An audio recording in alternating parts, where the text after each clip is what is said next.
और बुजुर्गों, मैं मजम्मत करता हूं कि जो भाजपा सरकार ने वसीम शेख की दुकान को तोड़ दिया, अरे जिसके हाथ नहीं है आपने उसकी दुकान को तोड़ दिया और इल्जाम लगाया कि पत्थर फेंकता था। अरे जिसके हाथ नहीं है वो कौन सा पत्थर फेंक सकता है। मेरे अजीज दोस्तों और बुजुर्गों, आप एक सियासी ताकत बनिए। याद रखिए, भारत में जब तक अल्पसंख्यक समाज एक सियासी ताकत नहीं बनेगा, आपके मसाइल हल होने वाले नहीं हैं। आप देखते हैं कि दिल्ली में अभी थोड़ी देर पहले एक ऑल्ट न्यूज के जुबैर को दिल्ली की पुलिस गिरफ्तार कर लेती है। झूठा केस लगाकर जुबैर को गिरफ्तार करती है।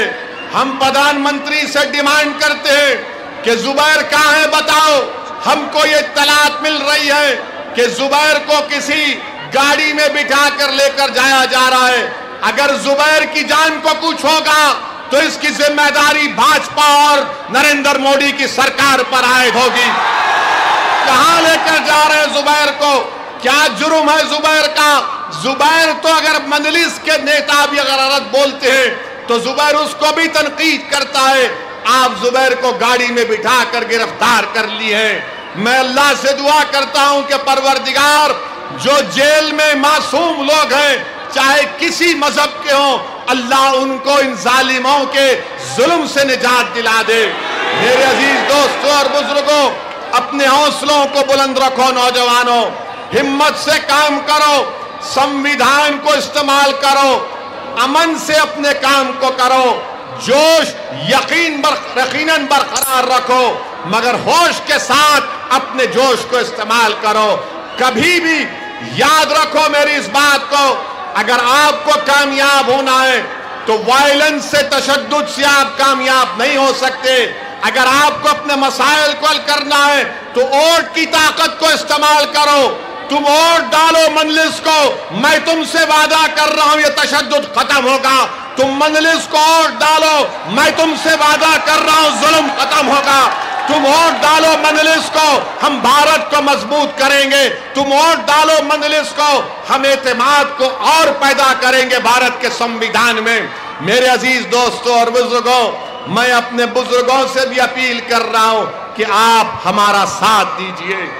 अगर मैं गलत हूं तो मुझे सही करो आप, अगर मैं गलत बोलता हूं तो मुझे टोको आप, मगर याद रखिए अब कांग्रेस पार्टी में दमखम नहीं रहा। अब कांग्रेस पार्टी में दमखम नहीं रहा।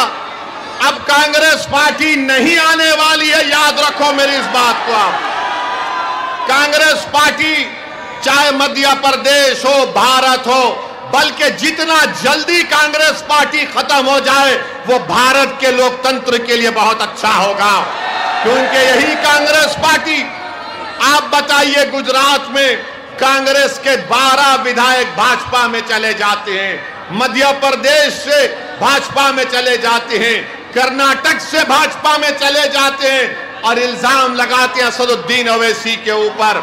अरे इल्जाम लगाने से पहले अपने गिरेबान में झांक कर देख लो कि तुमने क्या किया। अगर आज मध्य प्रदेश में मुसलमान परेशान है, आदिवासी परेशान है, दलित परेशान है, तो इसकी बहुत बड़ी जिम्मेदारी कांग्रेस पार्टी पर आयद होती है।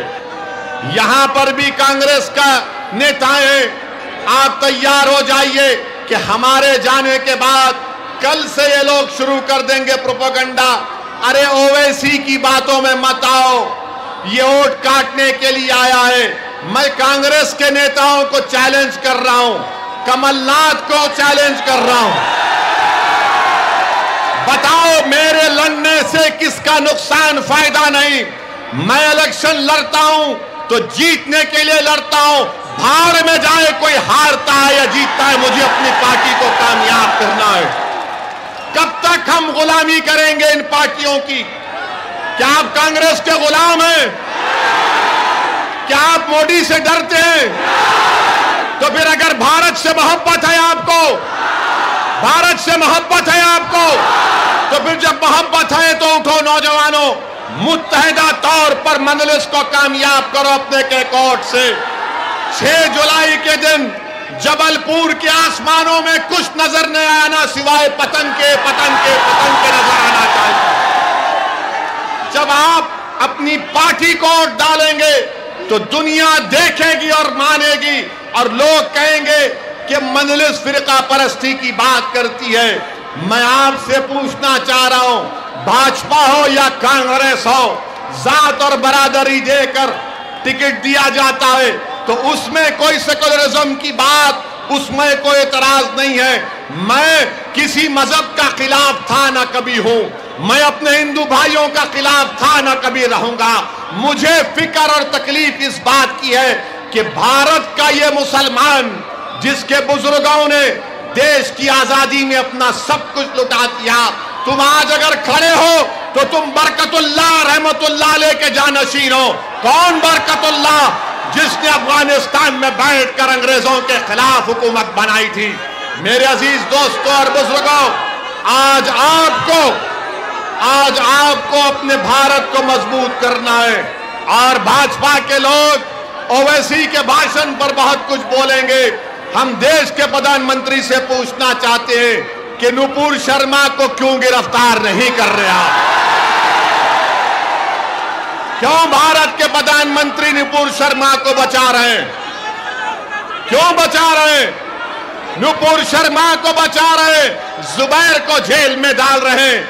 बताइए देश के प्रधानमंत्री, आपने तो इमरजेंसी को कंडेम किया था, मगर ये क्या हो रहा है हमारे देश में? ये क्या हो रहा है हमारे देश में?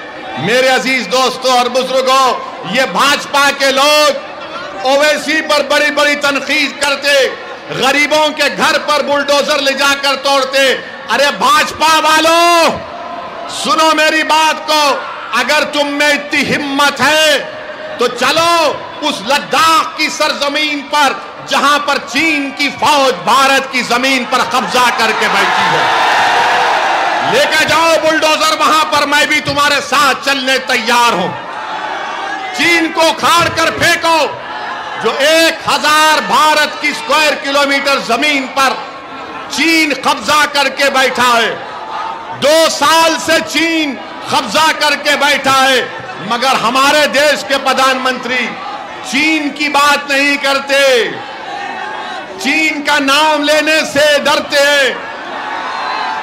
आज अखबार में आया कि चीन अपनी फौज जहां पर हमारी जमीन है वहां पर एयरपोर्ट बना रही है, वहां पर फौज को मजबूत कर रही है। भाजपा वालों, कभी चीन की भी तो बात कर लो।